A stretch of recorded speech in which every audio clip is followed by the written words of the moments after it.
God Hears Her. God Hears Her. God Hears Her is brought to you by Our Daily Bread Ministries. Visit GodHearsHer.org. Visit GodHearsHer.org. Or find us on social for more information. And the silly thing is, when you look out at creation, God is not someone who's in a box, and he's always creating the most outrageous things, some of them at the bottom of the sea that we're never even going to be able to look at. He just is a creator and an artist, and there's no end to his inventions. So why would we think a God like that would want cookie-cutter people? So when we compare ourselves, we're kind of missing the point that God has a specific thing that only we can do, and that's very inspiring and exciting. You're listening to God Hears Her, a podcast for women where we explore the stunning truth that God hears you, He sees you, and He loves you because you are His. Find out how these realities free you today on God Hears Her. Welcome to God Hears Her. I'm Elisa Morgan. And I'm Eryn Eddy. Our God is an amazing artist, and there is no end to what He can create. So why do we continue to compare ourselves to others instead of embracing who God made us to be? Since everything He has created has a purpose, why do we keep questioning our gifts and our talents? It's so easy to get wrapped up in the questions like, why can't I be creative like her? Or why aren't I logically or mathematically driven like so-and-so? We can get so caught up in comparison that we can sometimes forget to embrace the unique gifts and talents that God has given each one of us. On today's episode, our guest, Sally Lloyd-Jones, admits her own struggle with comparison, and she challenges that struggle in us. But before we get to the conversation, just a little bit of information about Sally. She's a New York Times best-selling children's book writer, and you may recognize her name from the Jesus Storybook Bible, which has sold over 3 million copies and has been translated into 46 languages. Wow. But writing a children's Bible was never part of Sally's plan. If anything, her plans would have kept her from being involved in this project. But that's getting ahead of the story, so let's get to it. This is God Hears Her with Sally Lloyd-Jones. So, Eryn, have you ever seen the Jesus Storybook Bible? Yes. I first became acquainted with it when a friend gave it to me, and my grandson was 3. And I remember tucking it into his nightstand in his stay over at Yaya's house bed, which was actually, incidentally, a race car bed. And I remember one time pulling it down and starting to read through it, and I forgot he was even there because I was completely absorbed in it for myself. And he starts punching me. Well, yeah, no, slow down. And I'm like, oh my gosh. My bad. I have loved this. And he is almost 17. So just so you know, that's a long relationship with the Jesus Storybook Bible. So as we have the chance to talk with Sally Lloyd-Jones, who is the author of the Jesus Storybook Bible, I come with a heart that's just like, because I'm so happy. Sally, thanks for being with us. Oh, thank you for having me. It's a pleasure. Yeah, absolutely. Sally, can you tell us the story of the Jesus Storybook Bible? You know, how it even came to be, and how has it shaped you? Yeah. Yes, it was published in 2007. So it's like, 15? I'm not good at math. That's why that's good. I'm not a mathematician.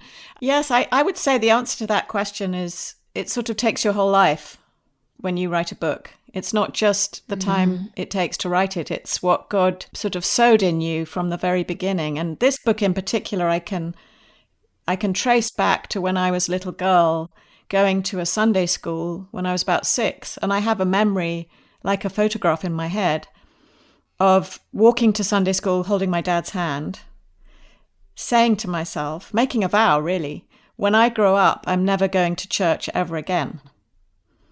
And for whatever reason, as a 6-year-old, I'm sure the Sunday school people, they were volunteers, they were doing the best they could. But as a 6-year-old, the message I got from that Sunday school was that I was doing it wrong.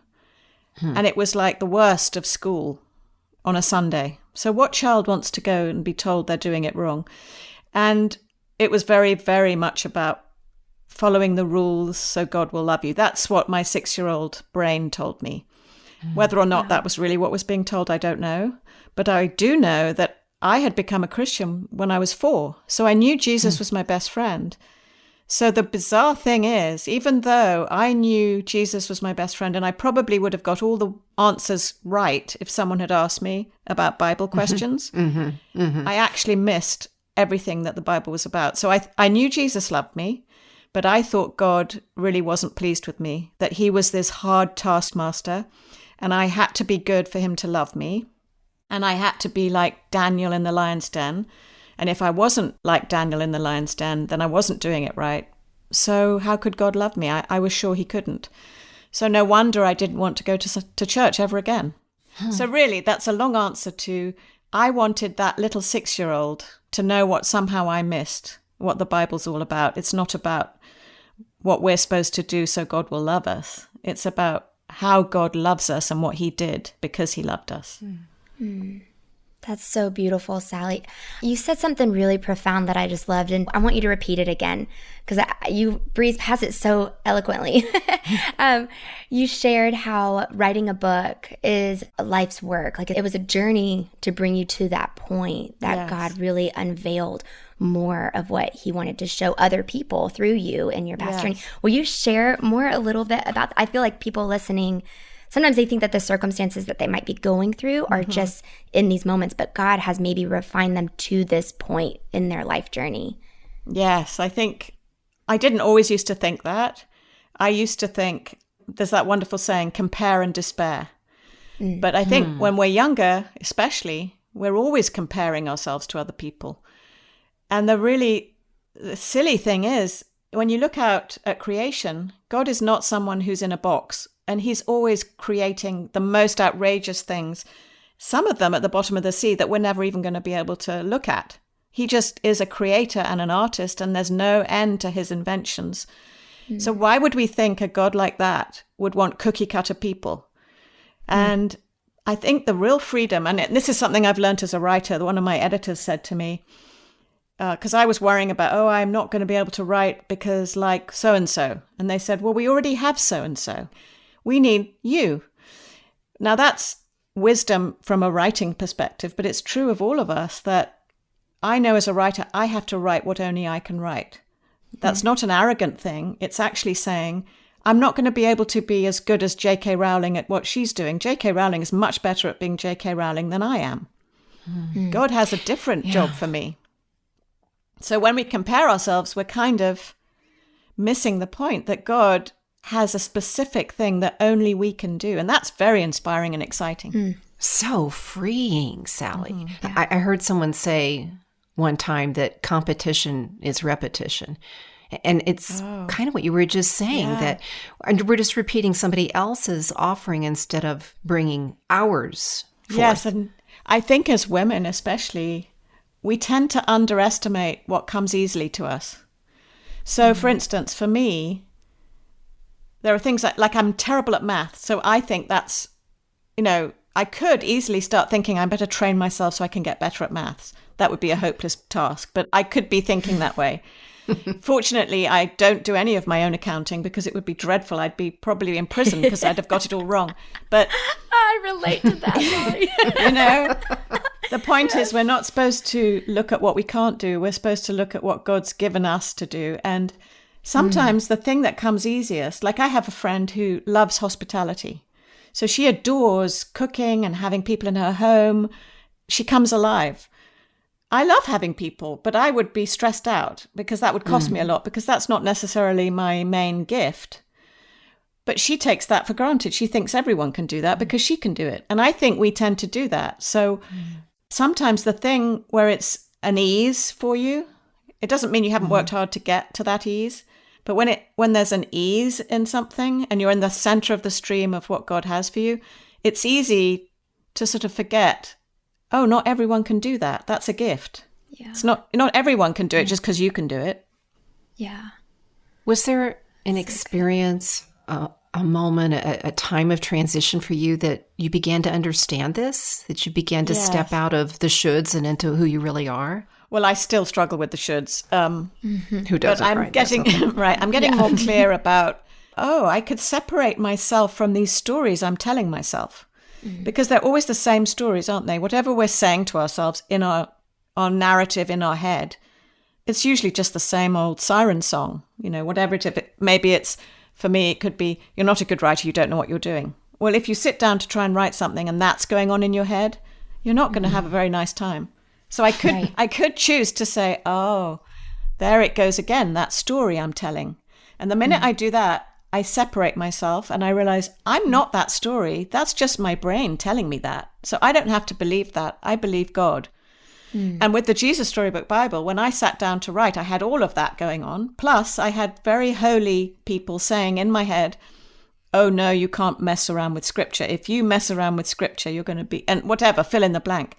So I had all of this resistance in my head. Anne Lamott talks about it in her book, Bird by Bird, on writing and life, about the dysfunctional relatives that pull up their chair behind you when you sit down to write. Oof. Isn't that a great mental picture? And that's and true, just whisper. So it doesn't, because it doesn't have to be a writer. It could be anything you're doing.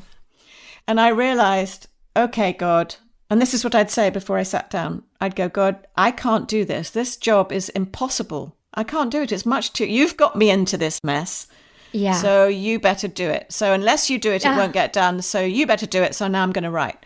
Well, I really should do that with everything I do. It shouldn't just be the Jesus Storybook Bible. And it shouldn't just be churchy things. Like I write, most of my books are for the general market. Well, because they're all written to children, and children are people who may never have come to church. I just write for them so they know they're loved. Well, at first I separated it. I thought, well, I can pray about the holy job, but I can't pray about the general. So I can pray about the Jesus Storybook Bible, but I can't pray about a potty training book. These are the wrong beliefs we have. And again, it goes back to God is this incredible creator. He's just as pleased if you help a toddler not be scared of potty training as he is if you tell a story about the feeding of the 5,000. It's us who are too rigid and too boring, really. If we love the Lord, He's at the center of our heart. If we've submitted to Him, everything coming out of us when we're working in the gift He's given us is going to bless the world. And it might not have the name Bible on it, but it's about shalom and human flourishing and reaching. For me, it's about reaching children wherever they are, to know wherever they are, no matter their background, faith, creed, color of their skin, that God made them and loves them and they're extremely important to them and they have a part to play. That's just so beautiful. You said, Sally, something about how when you were 6 years old, walking to church with your dad holding his hand, and you just determined in your heart you really didn't want any other child to ever have to have a kind of this wonky view of God that you're talking about, this where we separate God into the sacred and then the rest of life, and we do the sacred with Him and we do the rest of life without Him, or we're terrified He's going to get mad at us if we do one thing wrong and we think of Him that way. When and how did this shift in your own realization happen to you that you could even see, I'm viewing this wrongly. I'm viewing this in a wonky way that really pushes the God who is true, the real God, out. Yeah. How did that come to be born in you? I think, again, it's sort of part of that journey was God. He reached me when I was 4 as a little girl. There's that memory when I'm 6. This is all equipping me, I know, to write the Jesus Storybook Bible. Then I'm 6. Then I grow up. I go to Paris when I'm a student. I meet incredible Christians. I'm at the Embassy Church. Some of my best friends I made there. I was studying French and going to the Sorbonne and art history. And I had the most fun year. I didn't learn a lot of French, but I had the best year. And it was a huge step because it was when I knew, I was a Christian. I knew God loved me. I'd given my life to Him.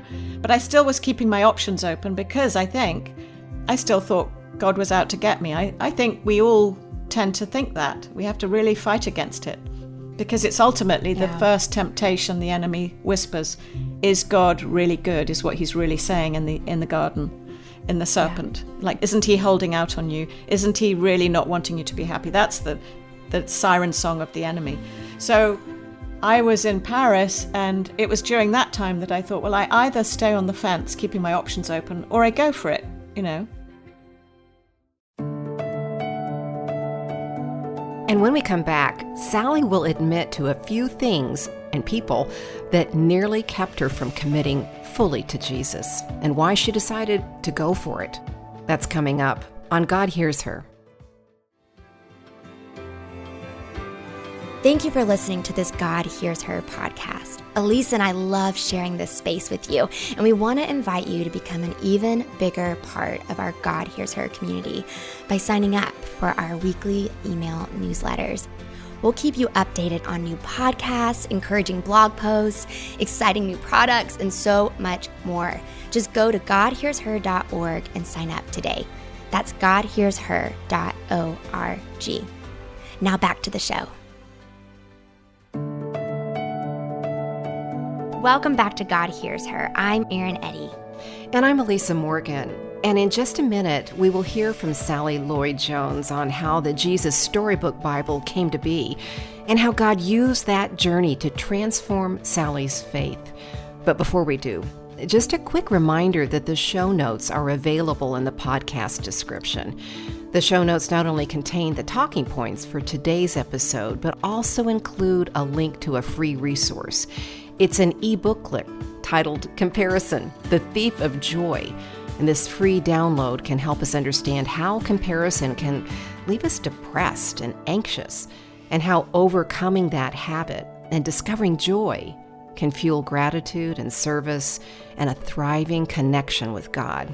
This digital download is yours for free, so just click on the link in the podcast description or visit our website at godhearsher.org. That's godhearsher.org. Now, back to our conversation with Sally. So far, Sally has shared with us what she called compare and despair, and how we can often forget that in God's unlimited ability to create, He made all of us with our own abilities and purpose. Sally also shared with us how easy it is to compartmentalize the sacred and the rest of life, and how that broken view of God's design led her to a moment when she had to decide if she would go for it or not. Would she stop standing on the fence between faith and doubt and jump into all God had for her to become or not? And that's where we pick up on the conversation. This is God Hears Her. So Sally, you talked about in France that you were kind of on a fence trying to decide, what to do with your faith. What is this going to play out for me in life? And was there an event that helped you navigate that? I think so. Again, I had this distorted idea that, the beautiful thing about Christianity is it's the most inclusive of all faiths in a way, because you don't have to be clever. You don't have to be able to do certain things. Anyone can come, a little tiny child, an old person, someone who's popular, someone who's not popular. That's part of the beauty of the faith and one of the things I love about it. But what that means is everyone can come. And so you sometimes get misfits, right? And so at my university, the Christian Union was filled with misfits. And as an 18-year-old, when you're so conscious of your own image, I was like, if this is what it means to be Christian, I can't. I had a cool friend, and we both would go, well, we thought we were cool. Perhaps we were misfits, but we really didn't like being associated, which is, I'm ashamed to say it, but that's how we felt. And so I started to think, as a Christian, you're just weird, and you don't know anything, and you're miserable, and you're kind of depressed, and you don't wash your hair. That's how I thought. I just thought you wore anoraks. Don't wash your hair. Don't wash your hair. Good. And you're miserable. Okay. So then I go to Paris, and I meet Christians who are so filled with joy, and it changed everything. And I thought, these are such fun people. I want to be their friends regardless. And that joy is infectious. And I think it was in Paris that I really realized, I love that everyone can come, and I don't have to be depressed, and I can wash my hair and be a Christian and have fun. I can have fun. Yes. That is such a great soundbite. I can be a Christian and I can wash my hair. Love it. Then I came to America when I was 29, and that was part of a journey. It's sort of gradual. I mean, I was always a Christian. It's just I think I was in the world of rules and works. And performance, and I hadn't, and performance, and I'm a perfectionist, so it all fitted in perfectly. Then I start going to Redeemer and hearing Tim Keller. Now, I had also, benefited from John Stott's ministry, from David Pryor, Michael Green, David Martin Lloyd-Jones, so all of these amazing, Amy Carmichael, Corrie ten Boom. So I had all of that richness, Chronicles of Narnia. So I knew the language of grace. Then I come to Redeemer in New York, and I heard how Jesus is in the Old Testament, and it changed everything. Because I think I had separated the New Testament, like, yes, I can understand that Jesus loves me, but God in the Old Testament, he just doesn't like me. Again, very wonky. But I hear this Christ-centric preaching where every story turns on the rescuer, the Redeemer. That the story of David and Goliath isn't there to tell me I'm supposed to be brave like David so I can defeat all my giants, which to me leaves me in despair because I'm doing it wrong. I'm not brave enough. But to realize it's there to point to the fact that none of us can defeat the ultimate giants that can really hurt us, which is sin and death. Yeah. And God always knew that. And he has provided the hero, the young hero. And one day he's going to be born in Bethlehem. And once I started hearing that kind of theology, I think it just transformed the way I thought about everything. It's heartbreaking. It just is so poignant when you realize the God of the Old Testament is all about doing everything he can to rescue us. And it's not like, he's the father, like Abraham, didn't have to sacrifice his only son, but God did. When you start seeing it like that, you realize God's heart is beautiful for us. The heartbreak I'm hearing, and I'm feeling the conviction of it too, is that we all compartmentalize God. You just use the illustration of the New Testament and the Old Testament as if Jesus is only in the New Testament and the Old Testament was about what happened before Jesus came. And Sally, the message that you're calling up and bringing forward out of what is in Scripture is this beautiful God who is with us all along, knows all along what's going to happen, and has planned all along how he will rescue us from ourselves. And in fact, the subtitle to the Jesus Storybook Bible, and maybe to our lives as we're talking about it here, we tend to compartmentalize, but the subtitle is Every Story Whispers His Name. Yeah. God uses all of it. God is in all of it for good purposes. Can you talk a little more about that? Yes, I think, it goes back to, if you read the Old Testament just with the eyes of, this is all about rules that I have to follow, you're in despair and there's no hope, because we all know our own hearts and we can determine I'm going to do this, and we fail within minutes of getting up. But I think if you believe every story whispers his name, it blew me away when I realized even in the fall, even in the garden, God is moving towards us, to clothe us with skins, to say, where are you? Already, the minute we've broken his beautiful creation by our own sin, he's moving towards us. That is so beautiful. And I don't think there's no greater story than that the one who we wound and say, oh, forget you, we don't want you, won't stop loving us and will move heaven and earth to be with us. And that every single story in the Bible is there to say, look, I found a way to rescue you. I found a way to make this all work again. And also the beauty of what God does is, it's not like it's second best. He somehow works suffering to make it all the more beautiful for having been so sad. That's, to me, how does that work? Only God could do that. Yeah. And Sally, what I hear you saying too, along your journey, there were these tiny invitations, these small invitations for you to still lean in despite the rules in the box maybe that you were putting God in. You were still leaning into him. Would you say that all of those invitations and walking into those were the accumulation of you writing Jesus Storybook Bible? I'd love to know from when you experienced Redeemer Church to then going into writing the Jesus Storybook Bible, what that journey was like. Right. Well, what I've learned from my life is I don't have any idea what I'm doing at the time. But thank goodness God knows. And he, you know, I relate to that. and it's interesting. You know, people think I set out to write the Jesus Storybook Bible. I didn't. I had been brought up in a Christian home. I really didn't want to be writing, inverted commas, Christian books. I just wanted to write stories and write for children. So that I had no sort of agenda.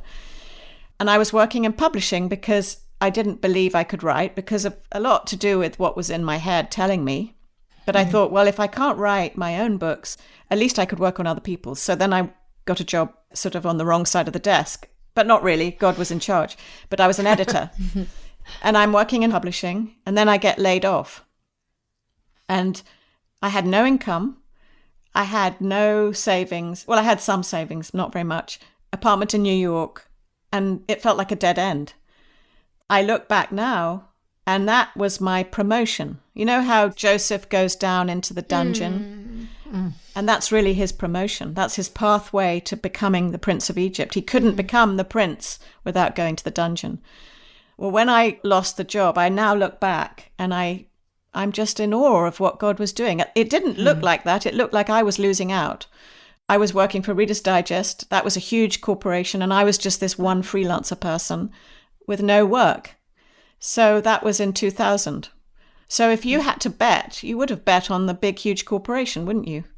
Well, fast forward now, that corporation isn't anymore. Wow. And God has provided every single step of the way. But the more amazing thing really is that, and I hope this is encouraging to your listeners, God put me in a place that was a narrow place that I had no way out to sort of trap me, because I needed money. I had to find a way to make money. And because I was in that state, that was where the opportunity to write the book came in. Now, if I hadn't been in a narrow place, I probably wouldn't have had the vision. I would have thought, a Bible is only for the church. That's not my call. I'm called to write for all children. I'm not just in a club. That would have been what I thought, because I wasn't thinking big enough. I wasn't thinking that God could give me a book that would reach everyone and be exactly my call. I thought, because I was limited, that a Bible was only for the church. But because I had to have money, so sometimes I say this, it's not really true, but I like to shock people. I wrote it for the money. But I like to say it because I think God uses really not very holy sounding things to get us exactly where we need to be. And he put me in a place where I said, okay, I'll write this. I'll do a good job. It'll be good. And then I'll move on to my other books. So I start to research it. And all I can say is, there was a day when I was thinking, yes, I'm going to do this will be a good job, but my heart wasn't in it. But the next day, there was a dividing line. Before I would have said that, after I would have said, I remember thinking, oh my word. And it was because I was soaking myself in the story.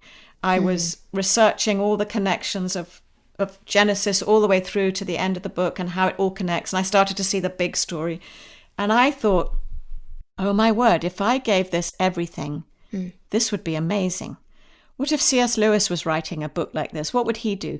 And the minute I started thinking like that, it was nothing about money. It was about my imagination caught fire. And I really believe at that point, I just was doing it because I was on fire. And I gave it everything. And that was where the book came. So it wasn't at the beginning of the book that I had the book.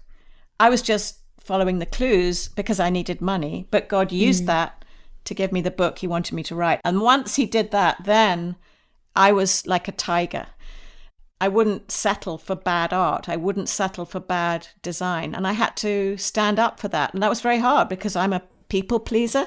I don't like, quote unquote, being difficult, which is, I think, nonsense. We as women tend to do that. But a friend of mine said, no, you should be difficult, because if this is a book God's given you, you know enough to know it has to be presented correctly or it won't go anywhere.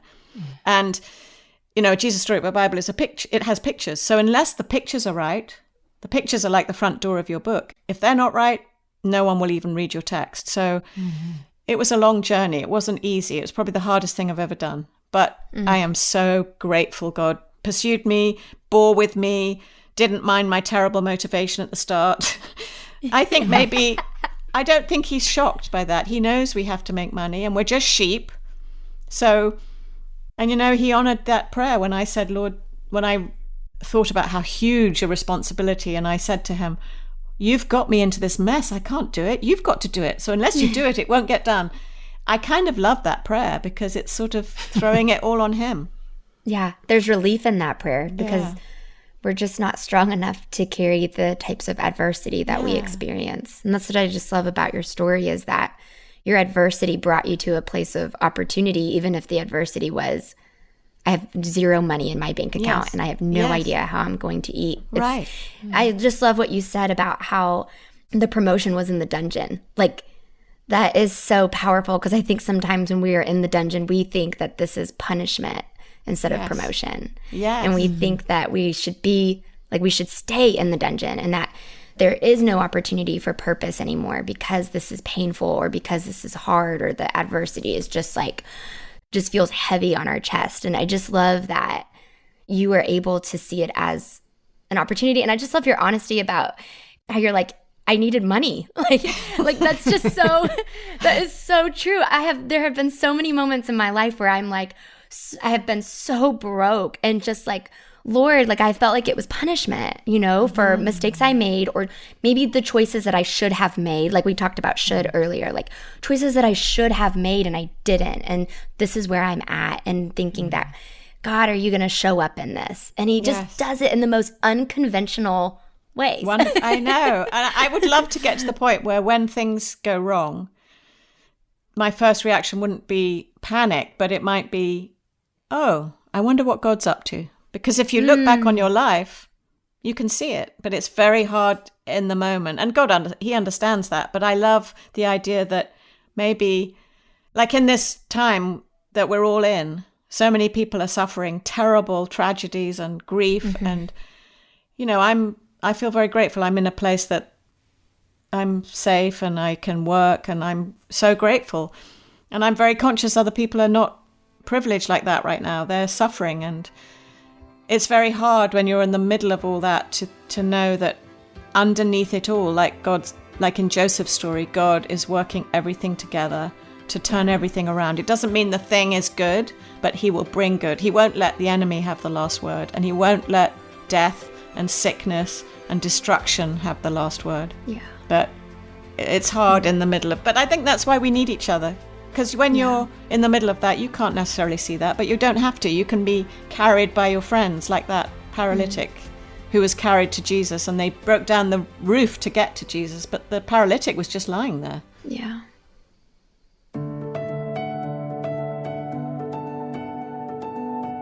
The story of the paralytic that Sally just referenced is in Matthew chapter 9, and she's right. His community, his friends, carried him to Jesus, and that's how he was healed. Such a beautiful picture of what it looks like to care for one another, and what a great spot to end our conversation with Sally. I also love the idea that the dungeon can be the promotion, but that doesn't mean it's easy for us to be in the dungeon. So having that community to help carry you to Jesus or being that friend for someone else is so important. That is so good, Elisa. Well, before we close out today's episode, just a quick reminder that the show notes are available in the podcast description. The show notes not only contain the talking points for today's episode, but they also include a link to a free resource. It's a digital download titled Comparison, the Thief of Joy. This free download can help us understand how comparison can leave us depressed and anxious, and how discovering joy can fuel gratitude, service, and a thriving connection with God. And this download is yours for free. Just click on the link in the podcast description or visit our website at godhearsher.org. That's godhearsher.org. Not only will you find this free e-booklet, but you'll also find a link to purchase the Jesus Storybook Bible by Sally Lloyd-Jones. And you'll also find links to connect with Eryn and me and Sally on social media. We would love to hear from you and answer any questions that you might have, or, even just to pray for you or just to connect. So check out the show notes on our website, godhearsher.org. Thank you for joining us. And don't forget, God hears you, He sees you, and He loves you because you are His. Today's episode was engineered by Ann Stevens and produced by Daniel Ryan Day and Mary Jo Clark. And today we also want to recognize Gabby and Alicia for their help in creating and promoting the God Hears Her podcast. Thank you, friends. God Hears Her is a production of Our Daily Bread Ministries.